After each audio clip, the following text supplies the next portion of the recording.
ونشهد أن سيدنا وسندنا وحبيبنا وشفيعنا وهادينا ومرشدنا وقائدنا ورحيمنا وكريمنا ورؤوفنا وطبيبنا وطبيب قلوبنا إمامنا وإمام الأنبياء وسيد الرسل وخاتم الأنبياء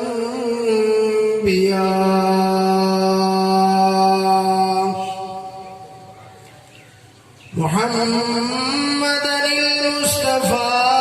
وعلى آله المجتبى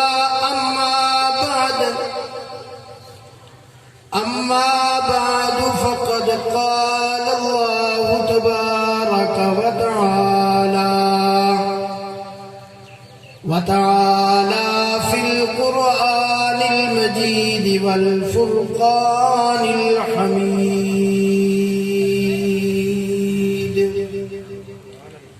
أعوذ بالله من الشيطان الرجيم. بسم الله الرحمن الرحيم.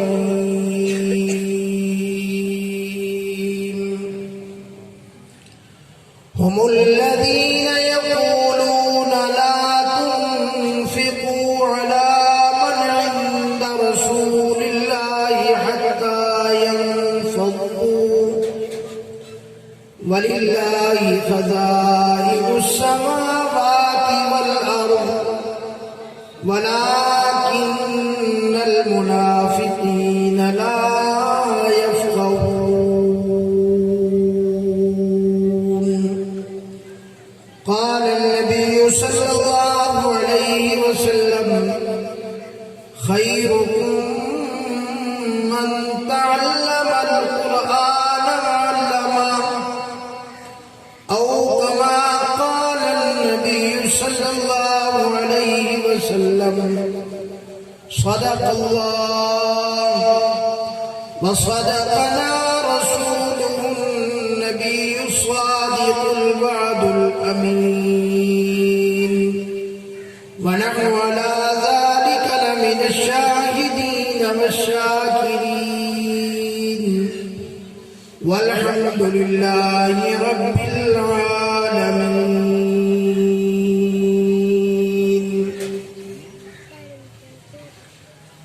یا الہی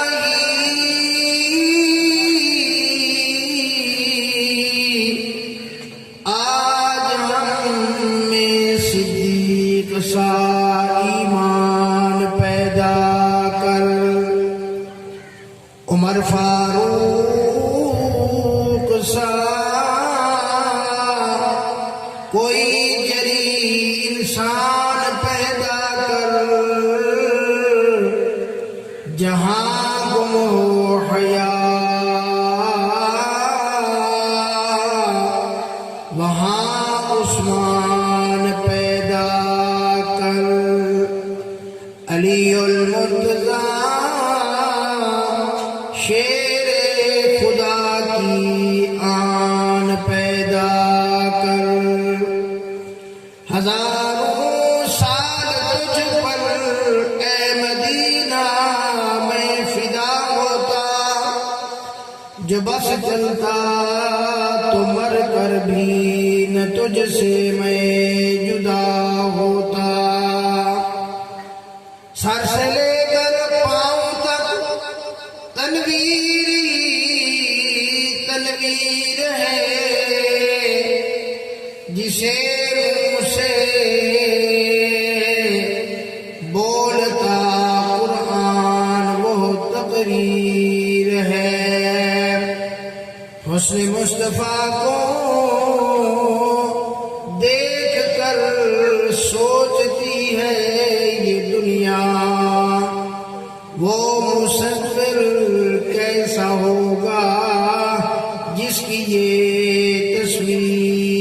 لیے ہے۔ سارے حضرات محبت کے ساتھ بآواز بلند عبادت کی نیت کے ساتھ نماز والا درود شریف پڑھ لیں۔ اللہم صلی علی محمد وعلی آل محمد کما صلیت علی ابراہیم وعلی آل ابراہیم انکا حمید مجید۔ اللہم بارک علی محمد وعلی آل محمد کما بارکت علی ابراہیم وعلی آل ابراہیم انکا حمید مجید۔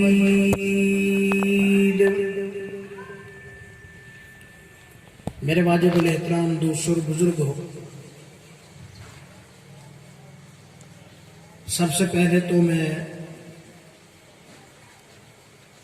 حضرت مولانا عطاء اللہ صاحب دامت برکاتہم العالیہ اور اس مدرسے کے استاذ محترم حضرت مولانا محمد سلیمان صاحب کو مبارکباد پیش کرتا ہوں کہ کئی سال پہلے جن بچیوں کو انہوں نے قال اللہ و قال رسول کا سبق شروع کرایا تھا، آج ان کی اختتامی تقریب ہے۔ اس کے بعد میں ان بچیوں کو اور ان بچیوں کے والدین کو بھی مبارکباد پیش کرتا ہوں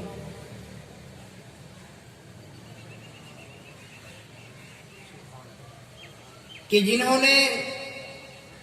صبح شام محنت کر کے اساتذہ سے پڑھا، محنت کی، اور ان کے والدین نے ان کو پڑھایا، ان پہ اخراجات کیے، اور آج کا یہ جو خوشی کا دن ہے ان بچیوں کے لیے بھی، ان کے والدین کے لیے بھی، وہاں پر ان بچیوں پر اور ان کے والدین پر ایک بہت بڑی ذمہ داری بھی آ گئی ہے۔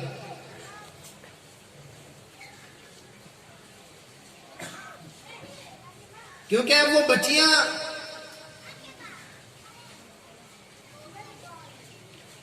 جب ان کی دوپٹہ پوشی ہو جائے گی، اب وہ اپنی مرضی کے مطابق، ویسے تو کوئی بھی مومن مسلمان چاہے مرد ہو یا عورت ہو، وہ اپنی زندگی اپنی مرضی کے مطابق نہیں گزار سکتا۔ مسلمان جو مومن ہے وہ زندگی گزارے گا اللہ اور اس کے رسول کے احکامات کے مطابق۔ لیکن جو علماء ہیں،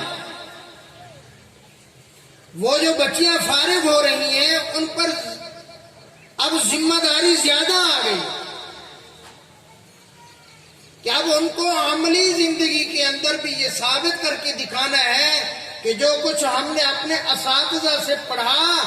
بالکل اب ہم اسی پر عمل کر کے حضرت فاطمہ زہرا رضی اللہ تعالیٰ عنہ کی غلام بن کے دکھائیں۔ آپ حضرات توجہ فرمائیں گے، تھکے ہوئے تو نہیں ہیں آپ؟ دیکھو ہمارا تو چلو زیادہ تر وقت سفر میں گزرتا ہے، تھکاوٹ ہی تھکاوٹ ہوتی ہے، لیکن جو مجمع ہوتا ہے نا اس کی وجہ ہوتی ہے، چاہے وہ خطیب سے گھنٹہ بیان کروا لے، 2 گھنٹے بیان کروا لے، اور چاہے وہ خطیب کو 10-15 منٹ کے بعد ہی تھکا دے۔ خطیب نہیں تھکتا، خطیب دیکھتے ہیں مجمع کو، اگر مجمع واقعی سننے والا ہو اور جو قرآن اور حدیث کی بات اس کی سمجھ میں آ جائے، اس پر سبحان اللہ اور الحمدللہ کہے، تو خطیب کو لگتا ہے واقعی میری بات ان کو سمجھ آ رہی ہے۔ اور جو مجمع بالکل خاموش رہے تو خطیب یہ سمجھتا ہے یار شاید پتہ نہیں میری زبان ان کو سمجھ نہیں آ رہی، یا میرے الفاظ سمجھ نہیں آ رہے، یا کیا بات ہے، تو لہٰذا مجھے اب یہ بات بس کرنی چاہیے۔ تو آپ کو میری بات سمجھ آ رہی ہے؟ جس کو سمجھ آ رہی ہے وہی کہے سبحان اللہ۔ دیکھو ایک دفعہ سبحان اللہ کہنے سے اللہ رب العالمین جنت کے اندر ایک ایسا درخت لگاتے ہیں کہ جس کا سایہ عربی نسل کا گھوڑا 500 سال تک دوڑتا رہے، اس درخت کا سایہ ختم نہیں ہوگا۔ تو آپ جنت میں درخت لگوانا چاہتے ہیں؟ آپ چاہتے ہیں سب کے نام کے آج جنت میں درخت لگے؟ حضرت مولانا طاء صاحب نے اتنا خرچہ کیا، ماشاءاللہ اتنا جلسہ سجایا، آپ حضرات کو بلایا، کم سے کم پتہ نہیں ہماری زندگی کیسی گزر رہی ہے، کس حال میں گزر رہی ہے، کم سے کم آج کے دن بیٹھ کر ہم اللہ اور اس کے رسول کی بات کو توجہ سے سنیں اور پوری کی پوری انہماک کے ساتھ سنیں اور تواضع عاجزی انکساری کے ساتھ اپنے آپ کو محتاج سمجھ کر سنیں۔ نہ معلوم کون سا ایسا لمحہ ہو کہ اللہ ہماری ہدایت کے فیصلہ فرمائے۔ تو آپ پوری توجہ دیں گے انشاءاللہ، سبحان اللہ کہیں گے انشاءاللہ۔ تو میں عرض کر رہا تھا کہ اب یہ جو بچیاں اللہ کے دین کی عالمہ بن گئی ہیں، اب ان کے اوپر اور ذمہ داری زیادہ ہو گئی ہے۔ فرمایا امام الانبیاء رحمت دو عالم صلی اللہ علیہ وسلم کی صاحبزادی حضرت سیدہ فاطمہ زہرا، سب کہتے ہیں رضی اللہ تعالیٰ عنہا، رضی اللہ تعالیٰ عنہا۔ اب ہمیں ان کی زندگی کے اوپر چلنا ہے۔ ہر گھر کے اندر ہم سیدہ طیبہ طاہرہ اما فاطمہ زہرا رضی اللہ تعالیٰ عنہا کی زندگی کا مطالعہ کر کے انہی کے مطابق عمل کریں۔ میری ماں و بہنوں، آج ہم امام الانبیاء صلی اللہ علیہ وسلم کے اس سے بہت دور ہیں، حضور صلی اللہ علیہ وسلم کے زمانے سے بھی بہت فاصلہ ہو گیا، اور یہ فتنوں کا دور ہے اور عجیب گناہ کا دور ہے۔ ہر طرف سے فتنوں نے سر اٹھایا ہے، انسان گھر سے باہر نکلے گناہوں کی دعوت ہے۔ اللہ کی قسم اس دور کے اندر مسلمانوں، جس نے اپنے بچوں کو، اپنے بیٹے کو یا اپنی بیٹی کو ان 4 دیواروں کے اندر، مدرسے کی 4 دیواری کے اندر لا کر استاد کے سامنے بٹھا دیا، مسجد کی 4 دیواری کے اندر لا کر قاری صاحب کے سامنے بٹھا دیا، اللہ کی قسم اس دور کے اندر وہ قبولیت والا ہے جو اس 4 دیواری میں بچی آتی ہے یا جو اس 4 دیواری میں بچہ آتا ہے، اللہ کی اس کے اوپر نظر شفقت ہوتی ہے، اللہ اس کے والدین کو ہدایت دیتی ہے، اللہ اس کو اپنے دین کے لیے قبول کرتے ہیں، تو اس 4 دیواری میں آنے کی توفیق ملتی ہے۔ اللہ اکبر ہے۔ میرے بھائیوں دیکھو تو صحیح دنیا کی کتنی دوڑ ہے، دنیا دار بھاگ رہے ہیں، کوئی اپنے بچوں کو کہاں پڑھا رہا ہے، کوئی اپنے بچوں کو انگلش میڈیم سکول کے اندر ہے، فلاں سکول کے اندر ہے، فلاں سکول کے اندر ہے۔ بے شک میرے بھائیوں آپ پڑھاؤ، میں دنیا داری کی تعلیم کا مخالف نہیں ہوں، میں نے خود بھی ایم اے کیا ہوا ہے، میرے سارے بہن بھائی الحمدللہ عالم بھی ہیں، قرآن کے حافظ اور قاری بھی ہیں، مفتی بھی ہیں اور عالم بھی ہیں۔ ہمارے یہاں بھائی حضرت مولانا حبیب الرحمان صاحب بیٹھے ہیں، ایم ایڈ بھی ہیں، ایم اے بھی ہیں، ایم فل بھی ہیں، قرآن کے قاری بھی ہیں، عالم بھی ہیں۔ مطلب میں کسی دنیاوی تعلیم کا مخالف نہیں، لیکن میں آپ کو اللہ کا واسطہ دے کے کہتا ہوں، جب آپ اپنے ایک معصوم چھوٹے سے بچے کو، جب وہ 3 سال 4 سال کی عمر کا ہوتا ہے، میاں بیوی آپس کے اندر مشورہ کر رہے ہوتے ہیں کہ آج ہم اپنے بچے کو کون سے سکول میں داخلہ دلوائیں۔ بیوی کہتی ہے میں نے فلاں سکول میں پڑھانا ہے، باپ کہتا ہے میں نے فلاں سکول میں پڑھانا ہے، انگلش میڈیم میں پڑھاؤں گا، فلاں سکول اچھا ہے اس میں پڑھاؤں گا، فلاں جگہ کے اوپر پڑھاؤں گا۔ بچے کو داخلہ فیس اتنی 1000 بھر دی، اتنی 1000 اتنی 100 ماہانہ فیس، اتنی کتابوں کے پیسے، اتنی بیگ کے پیسے، اتنی وردی کے پیسے، اتنی یونیفارم کے پیسے۔ اب بچے کو داخل کر دیا، بچی کو داخل کر دیا۔ میں مختصر کرتا ہوں، جب بچی 10ویں پاس کر کے آتی ہے، 10ویں پاس کر کے میٹرک کے امتحان دے کے آتی ہے، یاد رکھو اگر تیری بچی کا دوپٹہ گلے کے اندر ہے، اللہ کی قسم تم نے بچی کے اوپر ظلم کیا ہے، اس کو تعلیم نہیں دلائی۔ یہ تو حضرت فاطمہ رضی اللہ تعالیٰ عنہ کی غلام تھی، کون فاطمہ؟ اللہ اکبر، سیدہ فاطمہ زہرا رضی اللہ تعالیٰ عنہ کا آخری وقت ہے۔ حضرت علی المرتضیٰ سے فرما رہی ہے، فرمایا علی المرتضیٰ میرا جنازہ رات کے وقت اٹھانا، خیال کرنا ساری زندگی حضور کی بیٹی کو کسی غیر محرم نے نہیں دیکھا،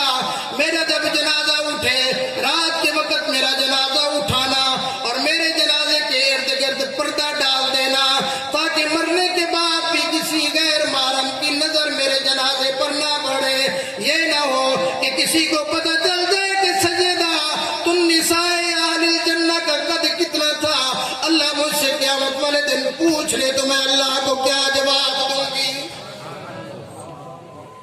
اسی وجہ کے لیے میرے بھائیوں تعلیم ضرور دو، لیکن اللہ کا واسطہ ہے جو استاد سکول کے اندر تیرے بچے کو پینٹ شرٹ پہنا کر ابھی 3 سال عمر کے بچے کو انگریز بنانا چاہتا ہے، خدا کے لیے وہاں تعلیم کے لیے بچے کو نہ بھیجو۔ جو استاد 7-8 سال عمر کی بچی کو کہتا ہے سر کے اوپر دوپٹہ پہن کے نہیں آنا، اللہ کا واسطہ ہے اس ادارے میں اپنے بچے کو نہ بھیجنا۔ خیال کرنا اگر تیری بچی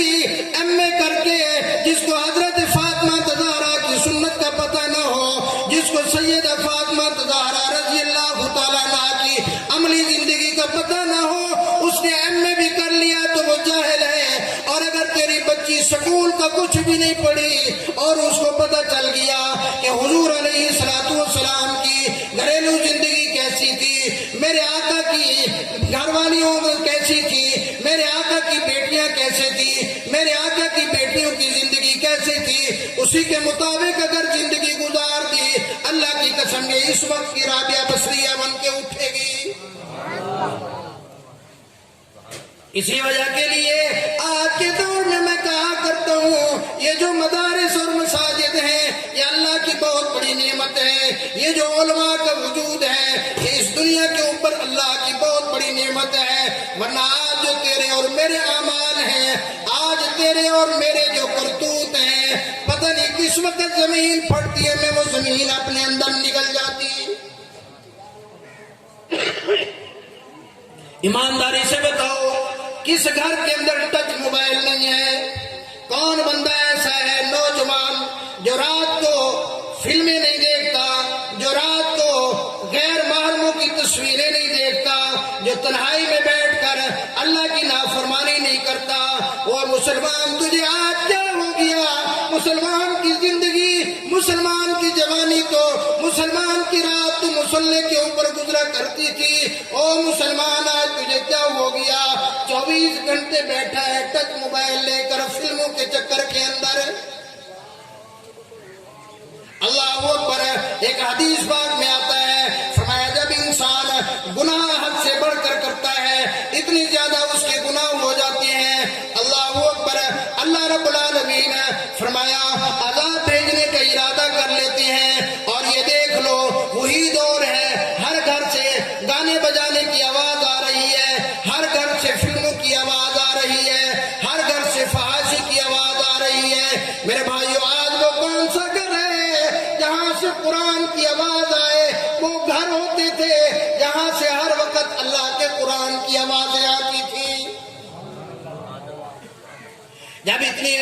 اللہ کی نافرمانی ہوتی ہے اللہ پاک ارادہ کر لیتی ہیں کہ اب میں یہاں عذاب بھیجوں، اللہ اکبر، ساری رات نافرمانی، ساری رات بے حیائی کے اندر گزار دی، صبح اذان کے وقت اسی وقت نوجوان سو رہا ہوتا ہے، میرا اللہ کو جلال آتا ہے، اللہ کی قسم میرا اللہ چاہے تو اسی وقت پورے علاقے پر عذاب بھیج کر اس کو نیست و نابود کر دے۔ اس علاقے میں اگر عذاب بھیجنے کا ارادہ ہوتا ہے، یہ صبح سحور کے وقت حضرت قاری صاحب اٹھاتے ہیں چھوٹے بچوں کو، چھوٹے چھوٹے معصوم بچے ہیں ان کو اٹھاتے ہیں، وہ چھوٹے بچے جا کر وضو کرتے ہیں، وضو کرنے کے بعد نفل پڑھتے ہیں، نفل کرنے کے بعد جب وہ قرآن کی تلاوت شروع کرتی ہیں میرا اللہ فرماتا ہے فرشتوں رک جاؤ رک جاؤ۔ اللہ کیا ہوا؟ فرمایا تو تم نے دیکھا نہیں اس مسجد کے اندر اس دنوٹ کے علاقے میں مولانا تعالیٰ نے ایک مدرسہ بنایا ہے. اس مدرسے کی 4 دیواری میں یہ چھوٹے معصوم بچے صبح صبح مجھے یاد کر کے میرے قرآن کی تلاوت کر رہے ہیں. مجھے حیا آتی ہے جس علاقے میں یہ معصوم بچے صبح قرآن کی تلاوت کر رہے ہوں میں اس علاقے کے اوپر عذاب بھیجوں. نعرہ تکبیر، نعرہ تکبیر. شان محمد مصطفیٰ، عظمت صحابہ، عظمت قرآن. نعرہ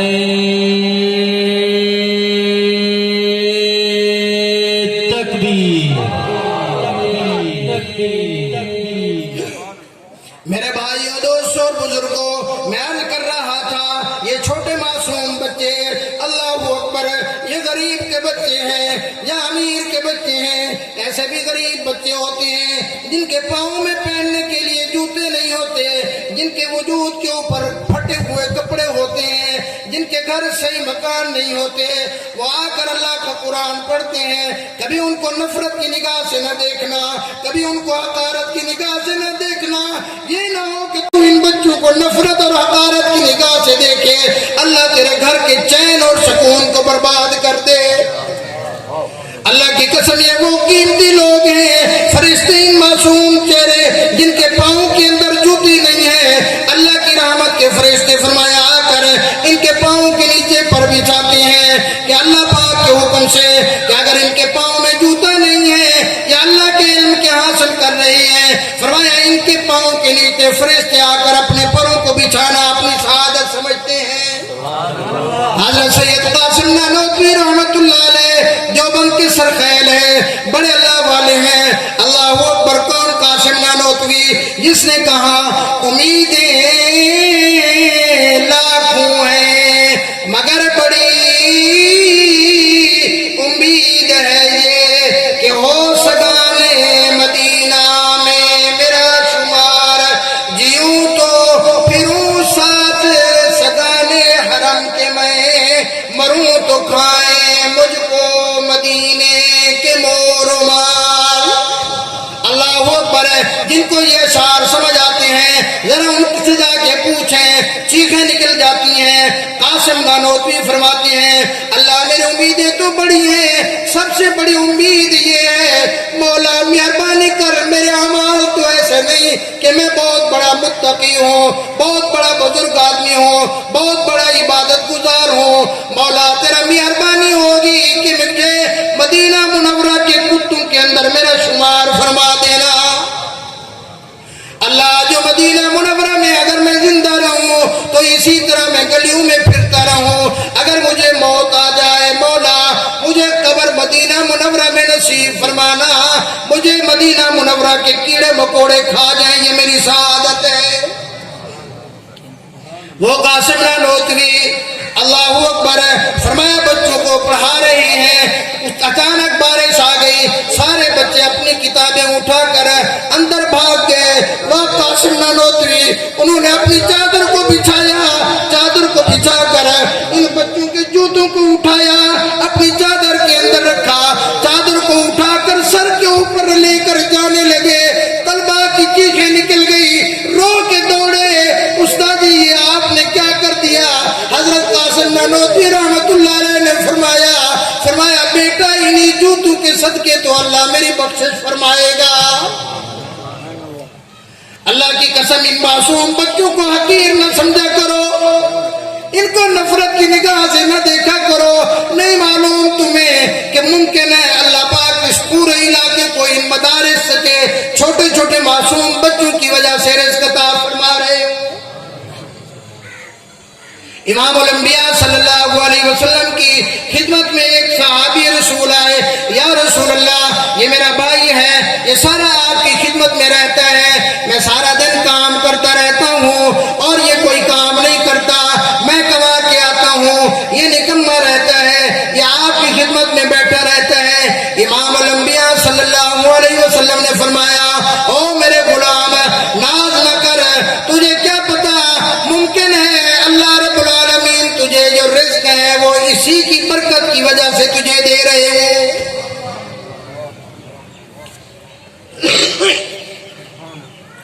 تو مدارس کا ادب کریں گے نا،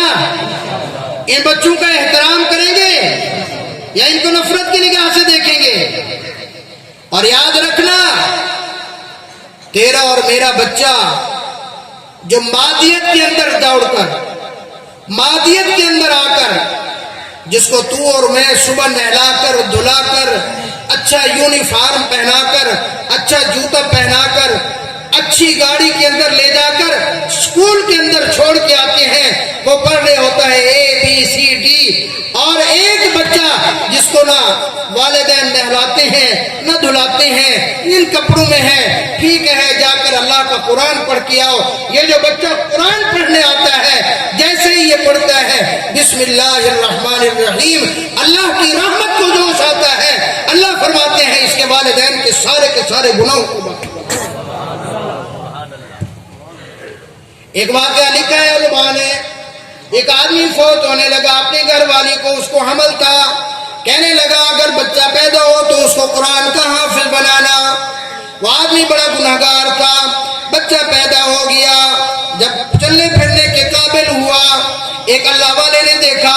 اس کے والد کو جہنم کا عذاب ہو رہا ہے، اس کے اندر جہنم کے عذاب میں وہ پریشان ہے۔ کچھ دن گزرے،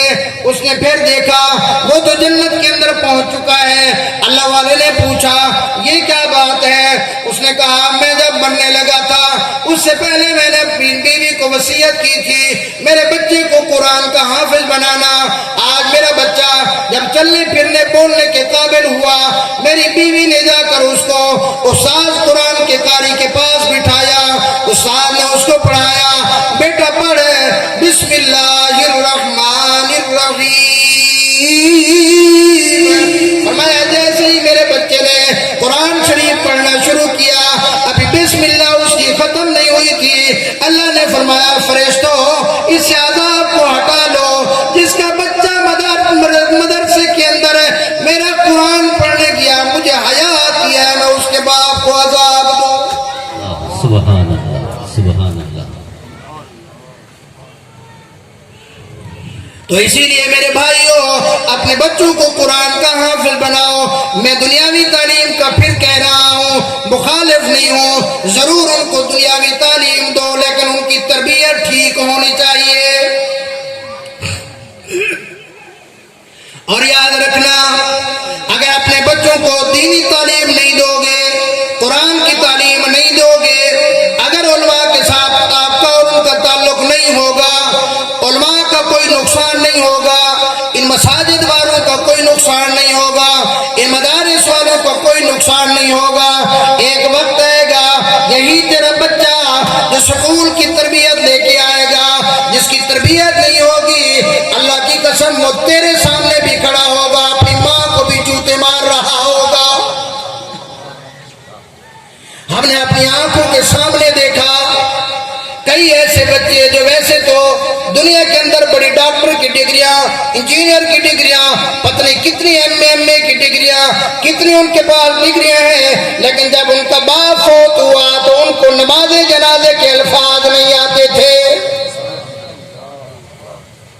ایسی اولاد کا تو کیا کرے گا جو تیرے نماز جنازے کے اوپر جنازے کے الفاظ نہ پڑھ سکے؟ ایسی اولاد کو تیرے دین کا تعلیم دلانے کا کیا فائدہ، ایسے مال کا کیا فائدہ؟ اور ایک بات یاد رکھو، آپ کو بھی پتہ ہے مجھے بھی پتہ ہے، مرنا ہر ایک آدمی نے ہے۔ جب فرمایا آدمی مر جاتا ہے، آدمی کو جب غسل دیتے ہیں، علماء کو آپ بلاتے ہیں، یہ جو غسل دینے والے آتے ہیں، فرمایا سب سے پہلے اس میت کا استنجا کرایا جاتا ہے۔ ایمانداری سے بتا، جب تیرا سگا بیٹا، جب تیری سگی اولاد تیرے قریب نہیں آئے گی، جب تیرا سگا بیٹا تیرا استنجا صحیح نہیں کرائے گا تو ایک غیر تیرا صحیح استنجا کیسے کرائے گا؟ اسی وجہ سے ابھی وقت ہے، جتنا بھی یہ دن باقی ہیں، جتنے بھی ایام باقی ہیں، جتنی بھی بے ہوشی کی زندگی گزاری ہے، جتنی بھی اللہ کی نافرمانی کی زندگی گزاری ہے، ابھی بھی وقت ہے کہ واپس آ جا، ابھی بھی وقت ہے کہ ٹائم پہ سدھر جا، ابھی بھی وقت ہے کہ ٹائم پہ آ جا۔ اور یاد رکھنا کہ اگر کوئی کسی کے ساتھ کوئی زیادتی کرتا ہے، کسی کی مخالفت کرتا ہے، یا کسی کے ساتھ کوئی ایسی زیادتی کرتا ہے کہ وہ برداشت نہیں کر سکتا، اور وہ تیرے سامنے اگر نہیں بول سکتا تو تجھ سے انتقام نہیں لے سکتا، اس کے ایک آنسو گرتے ہیں، اللہ کی دربار میں وہ یوں جھولی پھیلا دیتا ہے، رب اکبر کی قسم جیسے ہی اس کے یہ جھولی پھیلتی ہے اس کی آنکھوں سے آنسو نکلتے ہیں، اللہ پاک تیری زندگی کو تباہ کر دیتے ہیں۔ اور میں اپنے بچیوں سے بھی کہنا چاہتا ہوں کہ حضرت اماں فاطمہ زہرا رضی اللہ تعالیٰ عنہ کی زندگی کا مطالعہ کریں۔ اللہ اکبر، کبھی یہ نہ سمجھنا کہ میں تو عالمہ بن گئی ہوں، میں تو عالم بن گیا ہوں، میں تو حافظہ بن گئی، میں تو اب قرآن کا حافظ بن گیا،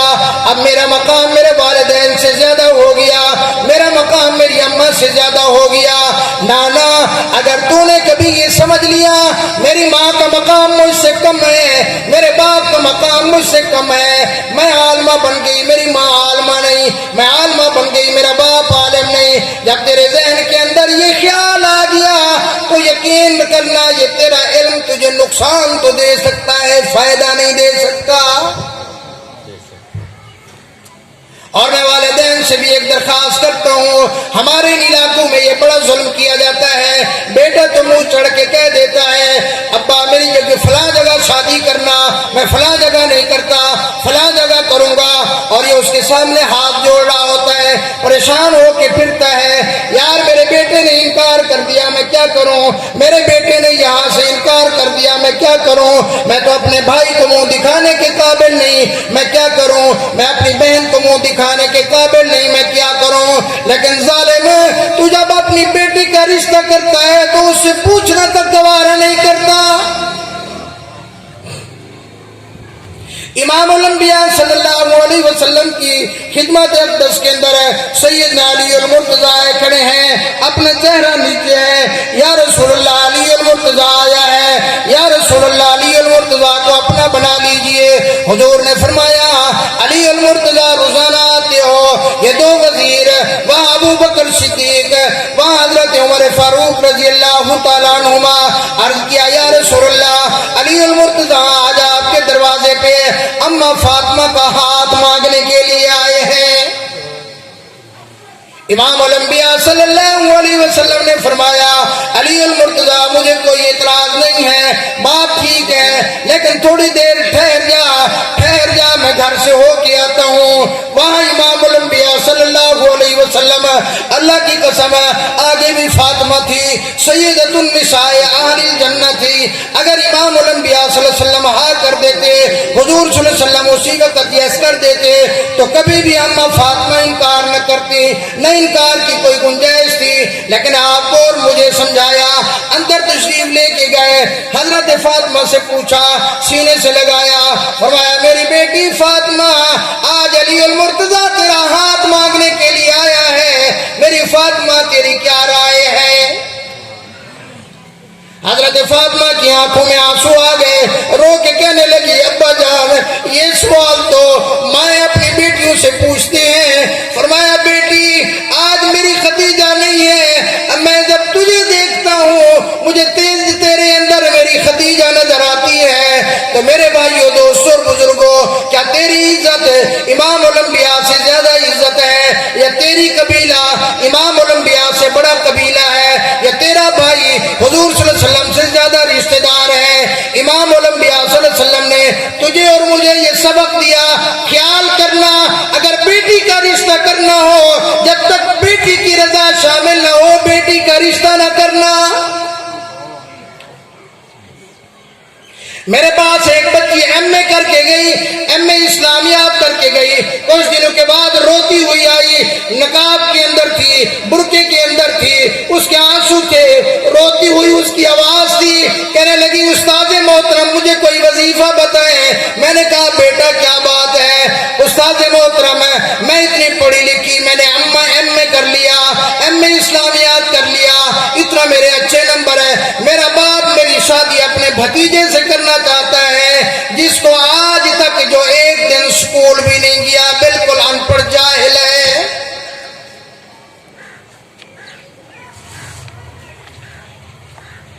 یہ بچیوں کی حیا ہے کہ تیرے سامنے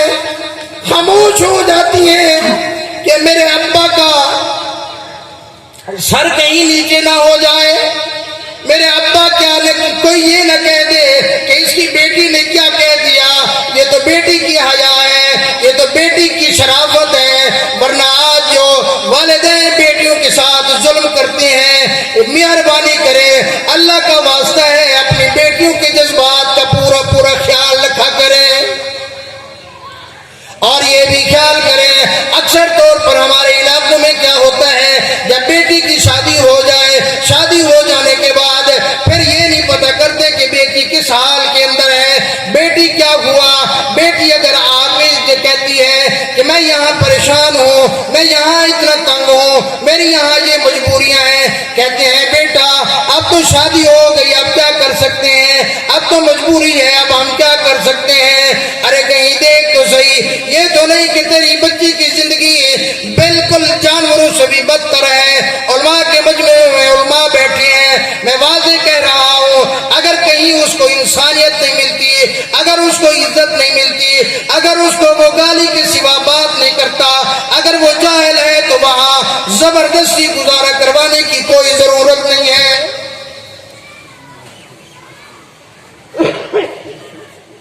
میں اگلے دن ایک آرٹیکل پڑھ رہا تھا، ایک نوجوان عورت اپنے خامن سے 3-4 اس کے بچے، جھگڑا ہوا، گھر جا کے بیٹھی ہے، کئی مہینے گزر گئے، جب ادھر ادھر والے ساتھی آئے، آ کر منانے کی کوشش کری، وہ زور زور سے رونے لگی۔ جب اس کے رونے کی آواز آئی، اس سے پوچھا کہ بات کیا ہے، اس نے کہا اس نے مجھے بھوک دی، میں نے برداشت کی، پیاس دی، میں نے برداشت کی، کپڑا ٹائم پہ نہیں دیا، میں نے برداشت کیا، کھانا ٹائم پہ نہیں دیا، میں نے برداشت کیا، اس نے جانوروں کی طرح مجھے مار مار کے میرے اوپر ظلم کیا، میں نے برداشت کیا، ہر چیز برداشت کر سکتی ہوں، لیکن 5 سال ہو چکے ہیں، میری اماں فوت ہو چکی ہے، یہ ظالم جب بھی بات کرتا ہے میری اماں کو کتیا کے سوا بات نہیں کرتا۔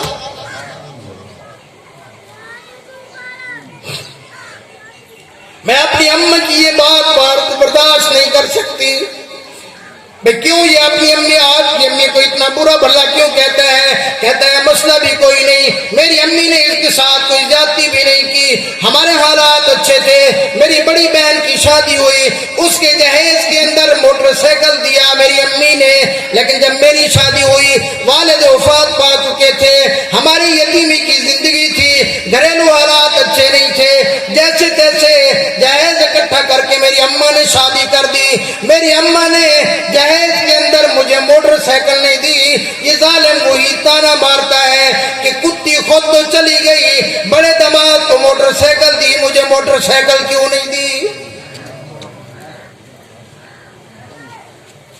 میں نوجوانوں سے بھی یہ کہتا ہوں، اللہ کا واسطہ ہے، اگر کسی نے اپنی عزت تیرے حوالے کر دی، کسی نے اپنے جگر کا ٹکڑا تیرے حوالے کر دیا، کسی نے اپنا لخت جگر تیرے حوالے کر دی، کسی نے اپنی ہر چیز تیرے حوالے کر دی، تجھے کیا پتا یہ اپنے باپ کے گھر کتنی بڑی شہزادی تھی، یہ اپنے گھر کے اندر کتنی اپنے ماں باپ اس کے ناز اور نخرے اٹھاتے تھے، یہ ماں باپ کے گھر کے اندر کوئی کام نہیں کرتی تھی، تیرے گھر کے اندر آ گئی، تیرے گھر کا سارا کام کرتی ہے، تیری ہر چیز برداشت کرتی ہے، تو کبھی جہیز کا تانا دیتا ہے، کبھی نکمی بیٹھنے کا تانا دیتا ہے، کبھی نکمی ہونے کا تانا دیتا ہے، کبھی کوئی کسی چیز کا تانا دیتا ہے، یہ حیا والی، یہ شرافت والی اس لیے برداشت کر جاتی ہے کہ کہیں کچہری کے اندر، لوگوں کے اندر، برادری کے اندر میرے ابے کی پگڑی نہ اتر جائے۔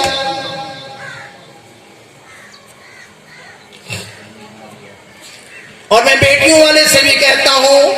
یہ نہ ہو کہ شادی کر کے آپ کہہ دو بھی اب ہمارا کوئی واسطہ نہیں۔ امام الانبیاء صلی اللہ علیہ وسلم اکثر اپنی بیٹی کے گھر تشریف لے جاتے تھے۔ امام الانبیاء صلی اللہ علیہ وسلم جب اماں فاطمہ زہرا رضی اللہ تعالیٰ عنہ تشریف لاتی، حضور علیہ السلام ان کے استقبال کے لیے کھڑے ہو جاتے، چل کے تشریف لے جاتے، ان کا ہاتھ یوں پکڑتے، ان کو سینے سے ان کا ہاتھ کو لگاتے، اپنی بیٹی کو لے کے آتے۔ جب تک پہلے بیٹی حضرت حضرت فاطمہ کو نہ بٹھاتے تھے، خود آپ نہیں بیٹھتے تھے، اور امام الانبیاء صلی اللہ علیہ وسلم اپنی فرمایا وہاں گھر کے اندر اپنی بیٹی کے گھر تشریف لے کر جایا کرتے تھے۔ اللہ اکبر۔ ایک مرتبہ حضرت سلمان فارسی رضی اللہ تعالیٰ عنہ کئی مہمان آئے باہر سے، صحابی رسول ہیں، آپ نے فرمایا کوئی اس کو مہمان ہے دے، صحابی رسول کھڑے ہوئے، یا رسول اللہ میں اپنی سواری دیتا ہوں، فرمایا ٹھیک ہے کچھ کھانے کے لیے دو۔ دوسرے صحابی رسول کھڑے ہوئے، یا رسول اللہ میں ان کو کپڑے دیتا ہوں، آپ نے پھر فرمایا کھانے کے لیے۔ تو کسی بھی صحابی رسول کے گھر اس وقت کھانے کی کوئی چیز موجود نہیں تھی۔ حضرت سلمان فارسی رضی اللہ تعالیٰ عنہ نے بولا نا اس صحابی کا ہاتھ میں پکڑا، فرمایا میں تجھے ایسے در پہ لے جاتا ہوں جہاں سے انشاءاللہ تجھے کوئی نہ کوئی چیز ضرور ملے گی۔ حضرت علی المرتضیٰ کے دروازے پہ آئے، دستک دی، حضرت فاطمہ نے آواز دی اندر سے، فرمایا کون ہے؟ فرمایا سلمان فارسی ہوں۔ چاچا جان کیا بات ہے؟ فرمایا حضور کو مہمان ہے، کسی کے گھر کوئی چیز کھانے پینے کی نہیں تھی، میں آپ کے دروازے پہ لے کے آیا ہوں۔ فرمایا مہمان کو ذرا دور کر کے میری بات سنو۔ بات سنی، فرمایا چاچا سلمان آج تیسرا دن ہے، فاطمہ کے گھر بھی آج فاقے ہیں۔ جانے لگے، پھر بلایا، فرمایا چاچا سلمان مجھے حیا آتی ہے، اللہ کے نبی کا مہمان آیا، فاطمہ کے دروازے سے خالی جائے۔ چاچا سلمان یہ میرا دوپٹہ ہے، یہ وہ سامنے شمون یہودی ہے، اس کے پاس لے کے جاؤ، اس یہودی کو کہو کہ امام الانبیاء صلی اللہ علیہ وسلم کی بیٹی کا سیدۃ النساء آل الجنہ کا یہ دوپٹہ آپ رکھ لو، اتنی جو دے دو، میں مہمان کو کھانا کھلا دوں۔ فرمایا شمون یہودی کے پاس گئے تو اس کو بتایا، شمون یہودی کی چیخیں نکل گئی، یہودی تھا، اس نے کہا ایک مہمان کی خاطر اپنی عزت اتار کے دے دی، اپنے سر کا دوپٹہ اتار کے دے دیا، سامان دیا،